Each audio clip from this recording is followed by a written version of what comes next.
Hey there nation, and welcome to the show where we help you to play miniatures wargaming on a budget. It is I, Commander Cheapskate, and we are back on the episode of Cheap Shots. This series is going to show you guys how to save money in the miniatures wargaming hobby, and on today's episode we're going to show you how to quickly and more importantly cheaply paint up a pair of House Golaith Maulers for your games of Necromunda and Necromunda Ashwaste.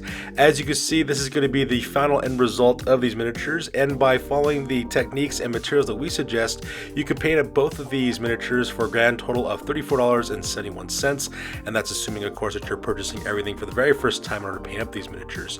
You're gonna have a beautifully painted miniature for a great tabletop standard, and it's only going to cost you $34 in order to do so.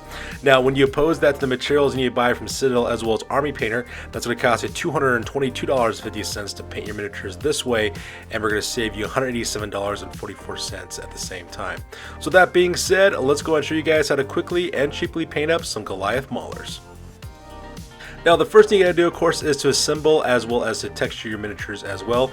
In my opinion, when you actually set up and assemble your miniatures, assemble the Maulers completely and assemble the riders completely, but do not glue the riders down onto the Maulers. Keep them separate. It's gonna make it much easier to paint up both those guys if you have them separated from their vehicles as well. Now once of course you have them assembled, the next thing you do of course is to texture their bases. Now for me, what I like to use is wood glue as well as sand in order to do my texturing. It's pretty simple. All I do is I just paint the base with some wood glue, dust in some sand that I get from my backyard garden, and then let it dry. And then once it dries, I then put a mixture of wood glue and water all over the top of it, make it like a little bit of a slurry with a 50-50 mixture of wood glue and water. Let that paint like a wash all over the texture and let that dry completely. What that's going to do is going to create a sealant for your texturing as well, and makes it really cheap and easy.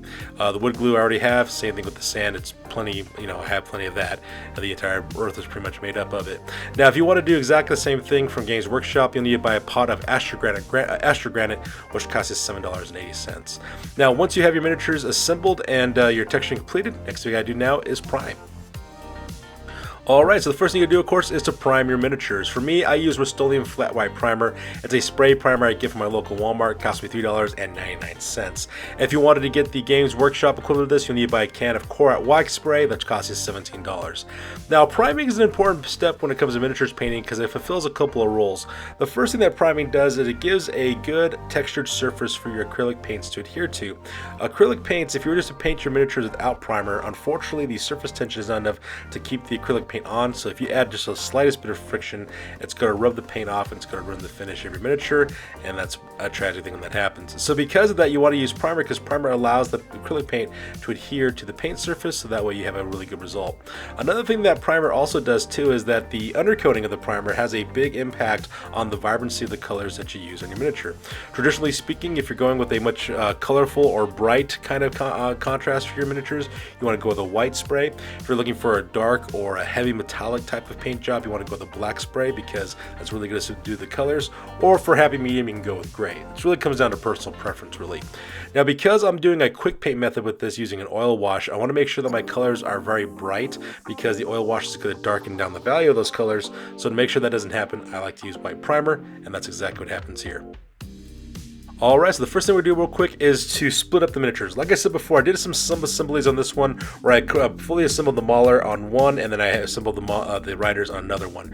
So for this first half of the video, we're going to concentrate solely on the riders exclusively, and then we'll go back to the Maulers later. So for your Goliaths, what I'm going to do for these guys, because I want them to have a darker skin tone for their paint jobs, I use a tube of Apple Barrel Burnt Umber, cost 50 cents at my local Walmart. I put 2 thin base coats of that all over the exposed flesh on these Goliath miniatures, just because that's the color scheme I want to go with. Now of course, if you want to do exactly the same thing for a Games Workshop, you need to buy a pot of Wildwood contrast paint. That's going to cost you $7.80 instead. So once we're done of course with the base coat, the next thing you do of course is a dry brush. Now dry brushing is a very important step in miniatures painting because what dry brushing does, it creates the illusion of depth on your miniatures. When you dry brush, you're actually just highlighting the raised surfaces of the miniatures with the pigment of your paint. And so what that does, it creates those highlights while leaving that darker color in the recesses, creating that illusion of depth. In this situation, I like to use Territorial Beige by Apple Barrel Paint. It costs 50 cents at my local Walmart. I just do a quick dry brushing all over the exposed flesh I did earlier, As you can see, it catches upon the texture of the musculature on the body, bringing those highlights to those raised surfaces while leaving that dark burnt umber in the recesses of the miniature. It looks really cool. Now, if you'll notice, my miniature does have kind of like a pastel, kind of chalky texture going on with it, and that's just a side effect of dry brushing. But don't worry, even though that's going to continue on as we do our paint job, once we add our oil wash to it, it's going to smooth out those transitions, take care of that pastel textured look, and it's going to look really awesome when it's done. Now, if you want to do exactly the same thing, you need to buy a pot of Baylor Brown from Citadel if you want to paint with those materials, and that costs you $4.55 as opposed to 50 cents. Now, the next step you want to work on is the trousers for these riders. So since there are two different riders, I decided to use two different colors for these guys. I decided to paint the left guy's pants in light mocha and the guy on the right hand side with pewter gray. They're both made by Apple Barrel Paint. They both cost 50 cents a piece. I just put two thin layers on that. And the reason why I did that is to create some differences between the two riders, because I don't want to make them look identical. I want to keep them kind of separated from each other. And at the same time, the gray and the light mocha is exactly the same color scheme I use for my normal Necromunda Goliath guys in our studios collection, so just kind of adds to that as well. Now, if you wanted to paint these cut pants in the same colors from Games Workshop, you'll need to buy a pot of Slanesh Gray, as well as buy a pot of Bane Blade Brown. Both those cost $4.55 in order to do that. And now that we're done with the trousers, next thing you need to work on the boots. And I forgot to take a photo of the color I used to paint the boots, so I do apologize for that. What I use is Apple Barrel's pavement paint. It's a dark gray paint that's almost black, but it's got a little bit of a texture to it because it's supposed to be asphalt. So I put two thin coats of that on the boots that I wanted it to be painted that way. And the reason why I like using pavement paint so much is because that texture does a beautiful job when it comes with dry brushing. And that's what it costs 50 cents at your local Walmart. The equivalent from that from Games Workshop would be Eshin Gray, which costs $4.55. Now, once you're done with that, the next thing we're going to do is dry brush those boots real quick, and we're going to use Folk Arts Pale Gray. So it costs you 75 cents at your local Walmart. The alternative to that for Games Workshop will be Ulthuan Gray, which is going to cost you $4.55. I just do a quick dry brushing real quick on the boots to create those raised surfaces, and then we're ready to move on to the rest of the leather goods. Alright, so now that we're done with the trousers and the boots, the next thing we're going to work now is on the rest of the leather goods. So these guys actually have quite a bit of leather on them. They have these leather harnesses that go up across their shoulders and across their waists on their belts. For that, I just picked out two thin layers of Apple Barrel Black. You get that 50 cents at your local Walmart. The Citadel equivalent to that would be Abaddon Black, which costs $4.55, so saving you $4.05 for each one of these pots. So I just paint those in two thin layers for the harnesses on their chest, as well as the greaves along their arms. And for the boots that they have, on the back of the boots, they have these armor plates, these furnace plates on the front of the shin guards of their boots. For the back of that, I use Territorial Beige, which is the color we used earlier, and that's because it's a nice contrasting color to the black that we use for the boots. So put two thin layers for your for your leather goods, and then we're ready to move on to the furnace plates. So the next step we're going to work on, of course, is on the furnace plates, which is all the armor panels these guys are wearing as well. Now, if you'll notice, I'm using a very unconventional color for these guys. I'm going with Mermaid Blue by Serum Delta Coat, as well as Tahitian Blue by Delta Serum Coat as well. These are kind of very bright, vibrant kind of blue colors. Almost kind of like a turquoise color, teal color kind of. And the reason why I'm doing that is because when you see a lot of Goliath paint jobs, a lot of Goliath people like to use reds and oranges primarily for the most part, maybe some yellow, but you really don't see bright blue colors associated with Goliaths, and so I wanted to do that for these guys to make them stand out a little bit better. The reason why is because whenever I do a paint job, I like to make it more interesting if I can, and so that's exactly what I did. So both of these colors you can get your local Hobby Lobby for about 65 cents. If you want to get the same kind of colors from Games Workshop, you need to buy a pot of Baharoth Blue for $4.55 and Talisar Blue for $7.80. Just put two thin coats of these Delta Serum Coat colors on the armor panels to get a nice vibrant base coat, and then from there, you're ready to move on to a dry brush. So the dry brush color I like to use for this one is Apple Barrel Paint Sky Blue, which costs 50 cents at your local Walmart. I just do a quick roll dusting real fast with the Sky Blue just to add a little bit of more detail to the armor and to create that illusion of depth. As you can see, the armor panels, you can kind of see the raised surfaces got a little bit of a dusting of a Sky Blue while leaving those richer teal colors in the recesses on the miniature as well. Now, if you wanted to get the same thing from Games Workshop, you'll have to buy Blue Horror, which costs you $4.55 from that. And once you do the dry brush, we're now moving on to the finer details. Alright, so now it's time to work on the metallic colors on this one. So as you can see here, this is a photos has been taken after I was done with all the silver color, or with all the metallic paints. But I actually start off with silver on this one. So the thing I concentrated mostly on were things like belt buckles, as well as the chemical rigging that's on the located in the back.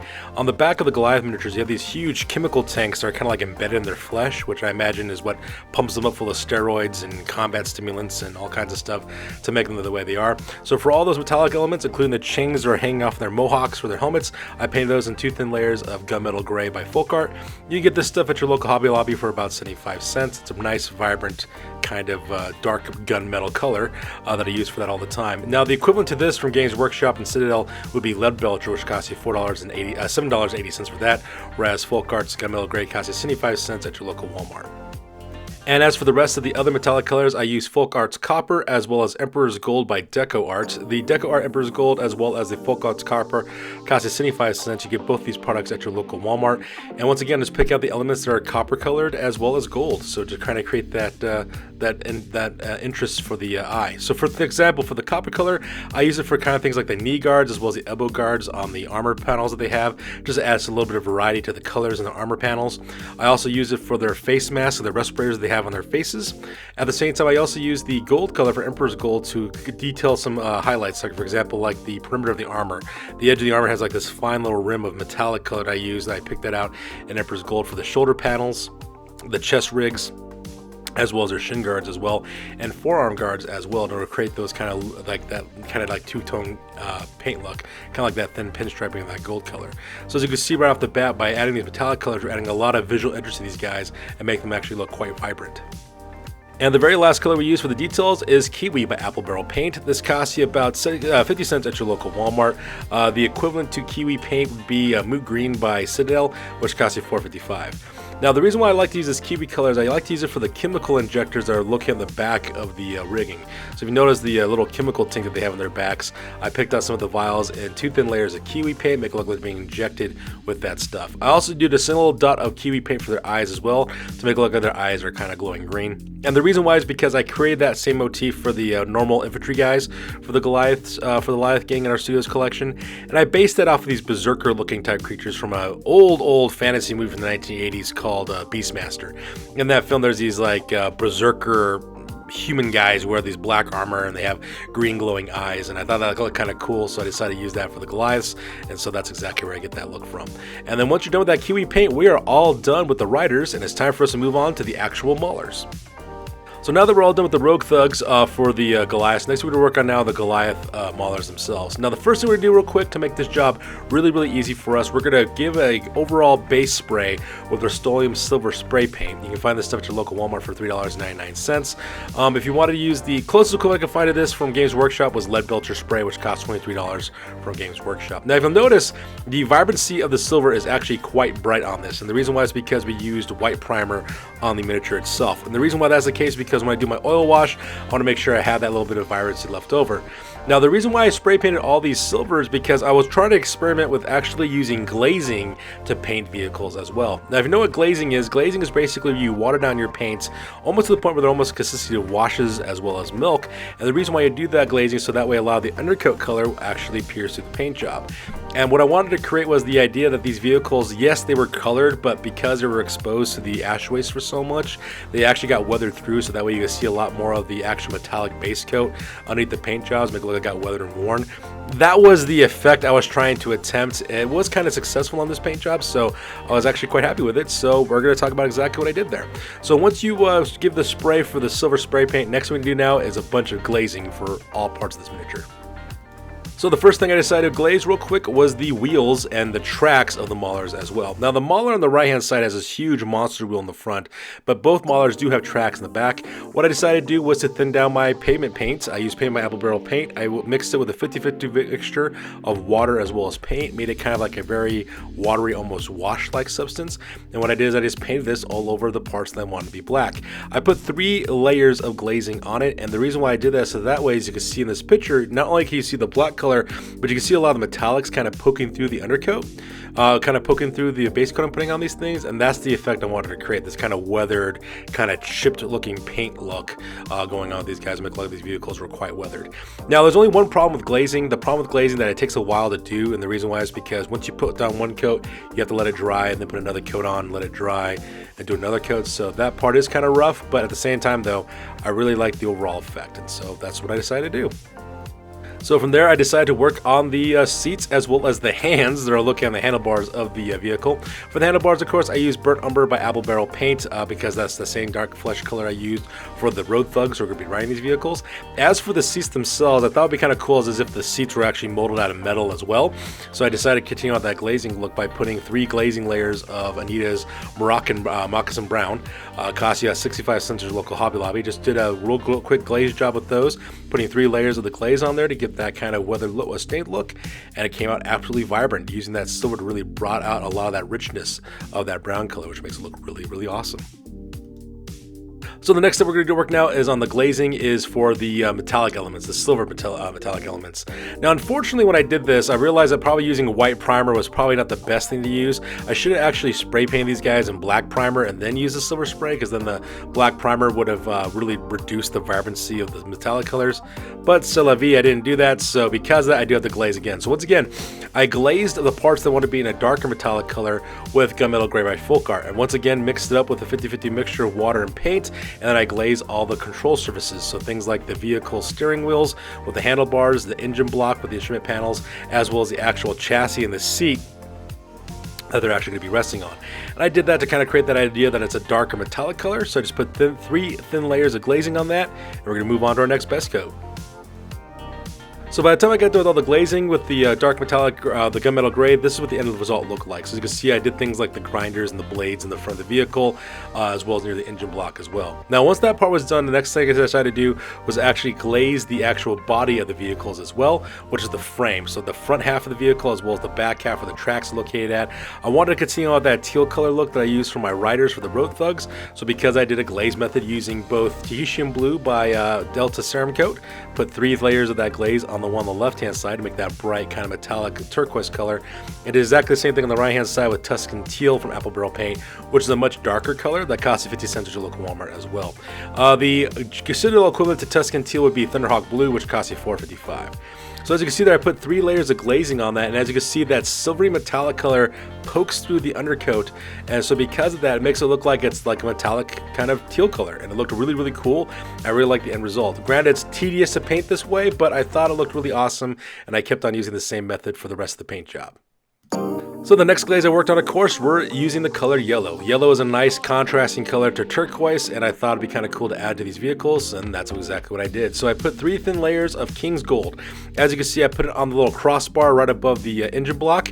I also put exactly the same thing on the, I would assume those are, I would guess leaf springs, on the back tracks in the back, as well as a control panel there for their equipment panel. I also put it there directly on the power rams on their either side of the main frame to kind of give that look to it. So I thought that was a nice contrasting color.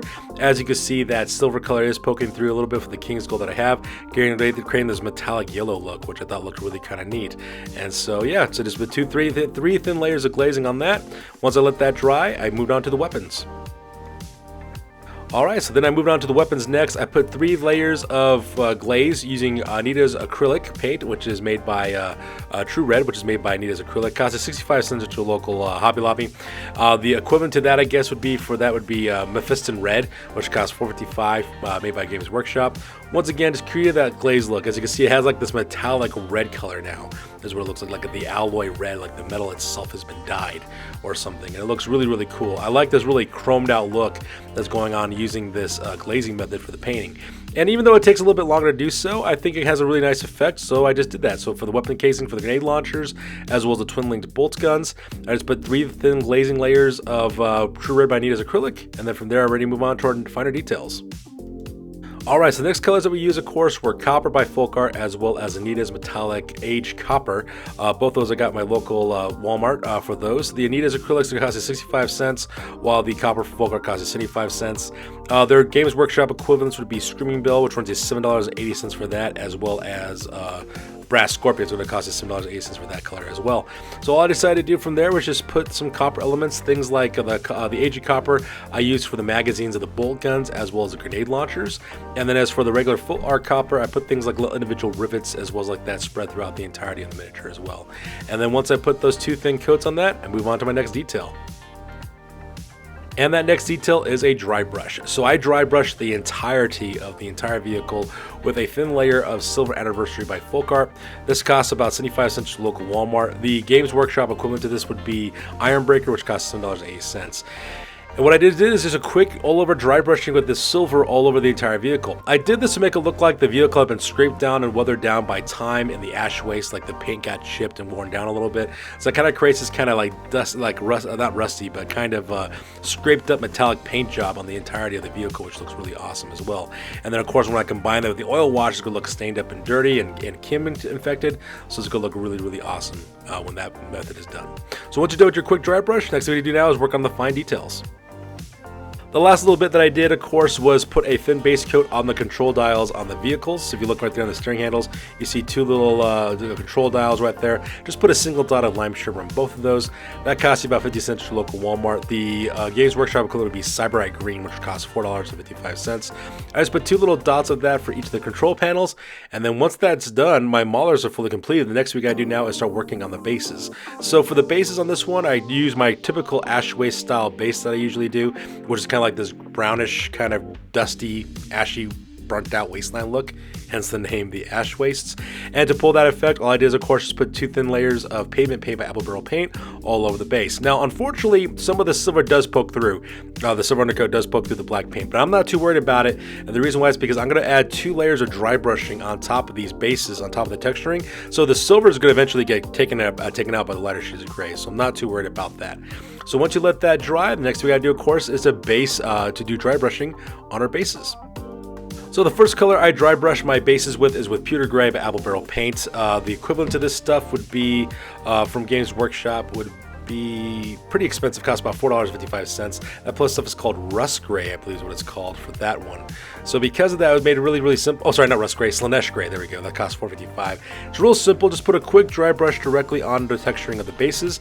As you see, that Pewter Gray is catching on the raised surfaces while leaving that pavement paint in the recesses. At the same time, you can notice that the silver that was poking through the black originally is now gone because the pewter paint has pretty much just kind of covered that over. And then once we're done with that, we're going to give our final highlights with light gray. So the last step we're going to do real quick is to dry brush the bases in Pale Gray by Folk Art. Once again, we used this color earlier. It's going to cost us 75 cents. And the reason why we're using this color is because, once again, we're giving that final highlight on top of the ash waste bases to give that ashy, kind of dusty look to it. Now, the reason why I'm doing this now, I usually do my base work after I wash my miniatures with the oil wash. But the reason why is because I'm going to use the oil washing phase to actually get the base as well as a miniature at the exact same time. That's why I'm doing it all at the same time. Now, once I get done with the putting on the Pale Gray for the dry brushing, the next thing, of course, I do is I assemble my miniatures. As you can see, I take my road thugs, I glue them directly into their seats for the respective maulers, and once we're done with that, we're time to move on to an oil wash. Alright, so our next step is an oil wash real quick. So a lot of people, when they do the oil wash for a quick paint, they like to use Army Painter Strong Tone, which is perfectly fine. Army Painter Strong Tone is a good product. It does exactly what it's advertised to do. The only problem though is it costs $32 a can, while a can of Mid-Wax Poly Shade and Mission Oak color does exactly the same thing. It only costs us $6.99. And so that's the reason why I like to use Mid-Wax Poly Shade Mission Oak for this.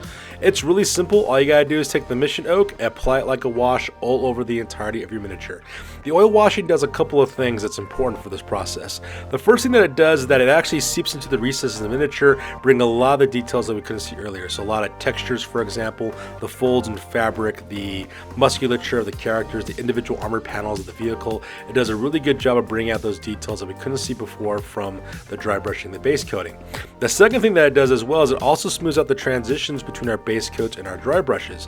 If you notice, that pastel kind of rough chalky texture is now gone. That's because the oil wash has blended out the base coating as well as a dry brushing, and smooth out those transitions by creating that blend. And the last thing that it does too is because they're such dark colors, they also brought down the vibrancy of our color by muting the value of those colors down to a darker color.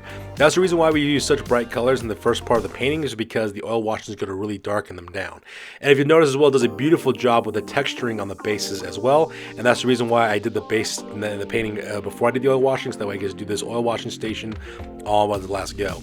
Now, when it comes to oil washing like this, you do have to realize that your poly shade does contain polyurethane as well as a stain, so you have to let this stuff dry and cure for about 24 hours. So my suggestion to you is that if you paint on a regular basis, make this the very last step of your painting process, so that way you can leave it for 24 hours, and when you come back to it again, it'll be ready to go to paint. And the reason why is because you gotta let that polyurethane cure as well. And once you guys get done with that, next thing to do now is a matte varnish. Alright, so this next step is completely optional, but I do like to have a matte finish on my miniatures. I'm not a big fan of the bright candy coating that takes place for a lot of people when they do washing, so because of that, I just spray them real quick with a can of matte varnish by Krylon. You can get this stuff at my local Walmart for about $5.99. The Games Workshop equivalent would be Munitorium varnish, which costs $19.50, so that's why I like to use the Krylon. Just do a real quick roll real fast. As you can see, it muted down the sheen of those miniatures and also springs out a lot of the details as well. And at the same time, these vehicles look appropriate, they look grody, they look stained up, they look contaminated, they look like they're from the ash waste, and they look absolutely fantastic. So now last thing we gotta do, of course, is to rim the bases to finish up our paint job. So the last thing we'll do real quick is use 2 thin layers of Skyline by Folk Art. You can get this stuff at your local Walmart for about 75 cents. The Games Workshop equivalent would be Rust Gray, which costs you $4.55 there. And all I do is I put 2 thin layers of Skyline on the rim of the bases. It's the same color I use for all of our Necromunda miniatures, so that way it looks like it's part of an urban hellscape. That's why I decided that's what the color kind of looks like. So that's why I did that real fast. And as you can see, these miniatures are pretty much done with that final job. And there you have it. This is the end result that we saw earlier with both of our road thugs as well as our Goliath Maulers fully painted up and ready to bring wrath and ruin on the highways of the ash waste. And they look absolutely fantastic. They have a beautiful tabletop standard. They look like they're all really messed up and stained up and dirtied up, and looks like they're about to raise hell on the highways. So it looks absolutely fantastic as well. So now that we're done talking about exactly how we went about painting these materials using our Cheapskate method, let's go ahead and talk about what you'll need to purchase from Citadel as well as Army Painter if you want to do exactly the same thing using those name brand paints. So this is what you need to purchase from both Citadel as well as Army Painter to paint up your Goliath Maulers the same way we did, but with using these expensive paints. So you need to buy a can of Corax White Spray, which costs $17, as well as a can of Leadbelcher Spray, which costs $23. You'll then need to buy pots of Thunderhawk Blue, Banebraid Brown, Everland Sunset, Abandoned Black, Cyberite Green, and Blue Horror, each of those costing you $4.55. You'll need to buy a pot of Wildwood, which costs you $7.80, as well as Baylor Brown, Moot Green, Slanesh Gray, Eshin Gray, Baharoth Blue, Talisar Blue, Mephiston Red, XV88, all those costing you $4.55 for those. Now for your metallic paint, you need to buy Brass Scorpion, Leadbelcher, and Screaming Bell and Ironbreaker, all those costing you $7.80 for those. And then you need to purchase Rust Gray, Ulthuan Gray, costing you $4.55 for those, as well as Retributor Armor for the gold elements, which is going to cost us $7.80 from that. Now to do your oil wash, you'll need to buy Armor Painter Strong Tone, which costs $32, as well as Munitorium Varnish for that matte varnish spray, that's going to cost you $19.50. And then finally, if you want to add texture into your bases, you need to buy a pot of Asher Granite, which costs us $7.80. So assuming that you're purchasing all these Citadel as well as Army Painter materials for the very first time to paint up your miniatures, you're talking about a grand total investment of $222.15 to paint your miniatures the same way we did, except using Citadel as well as Army Painter. Now when you compare that with the Cheapskate method, which our grand total will be $34.71, you subtract our savings from the Citadel total of $222.15, you know, the grand total savings of $187.44. So there you guys have it. That's how you guys can quickly as well as cheaply paint up a pair of Goliath Maulers for your games of Necromunda Ash Waste. As always, please feel free to like, comment, and or subscribe. Your guys' input is invaluable to us as always. Also check us out on Facebook, Instagram, as well as blogger.com for all the latest greatest hobby news related to this channel. That's good for those of you guys. We will catch you guys on the next one. Peace out, stay classy, and keep on saving that money.